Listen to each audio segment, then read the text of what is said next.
I don't remember the first time I was called nigger, but I remember the first time I wasn't. I'm 15, new to high school, not sure who I'm gonna be or what people see when they look at me. So I search and find a guy who seems to have all the answers I could copy from. Brad, a white boy with hair on fire, and I couldn't help but admire his confidence. He seemed so tall and strong, and I felt so small.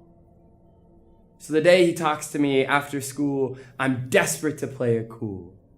He talks to me about the soccer team, and I ask him how he got so good. But before he could answer, a car drives by, obviously from the hood. Trap rattling the pack of black boys in the back, and Brad sighs, rolls his eyes, looks at me and says, "Man, I hate niggers. Good thing you're not one of them." And I wonder then who I have been.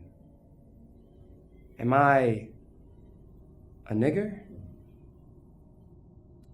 See, I wasn't born by the river in a little tent, but I shot my first gun there with my uncle who'd spent plenty of time in the pen. And see, my granny never passed the 8th grade, but she could fry chicken and cook up collard greens like she had a culinary degree. And my granddad is a dishwasher, but he could still toss you in spades or tunk like you were a little punk. And I play chess with my great uncle, who's been in and out of rehab and tells me all about the life he's had. And I know it's sad, but not all my cousins know their dad.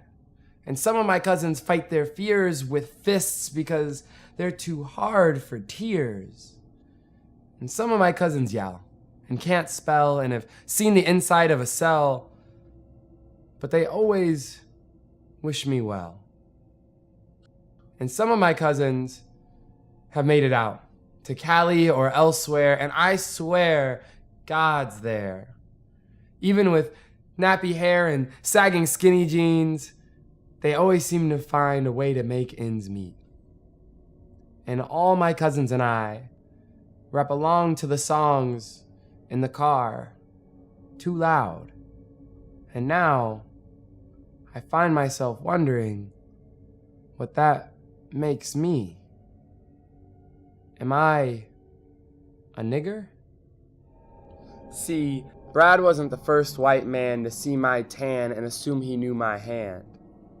I remember coming home from a school event. The day was spent, and a cop made me stop. Asked, "Why are you out so late?" And I didn't see any hate, but I knew what was at stake, so I apologized, tell him I'll get home soon. He said I better. Only criminals like the light of the moon. And that's when I knew he was afraid of the dark. I remember my junior high crush couldn't go to the dance with me because her father wouldn't take a chance with me. Said he'd heard about those black boys. And I guess the cops did too, because what do they do but pull me over for no turn signal? Doesn't that sound a little fickle?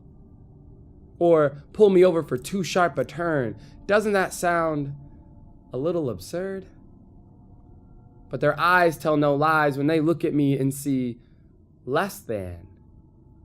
Like my math teacher who kept me in during recess, told my parents I was dumb because I spent more time talking to my classmates, erasing the division she creates, rather than learning her lesson on how to subtract my presence. Because 0 equals black.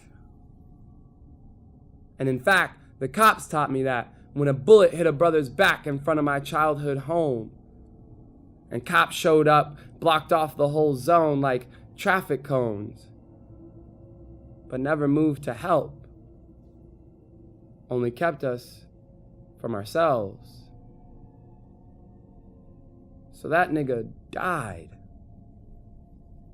And I can't lie, I'm afraid to walk at night, 'cause I just might learn the answer to the cancer that's in my head. Am I a nigger?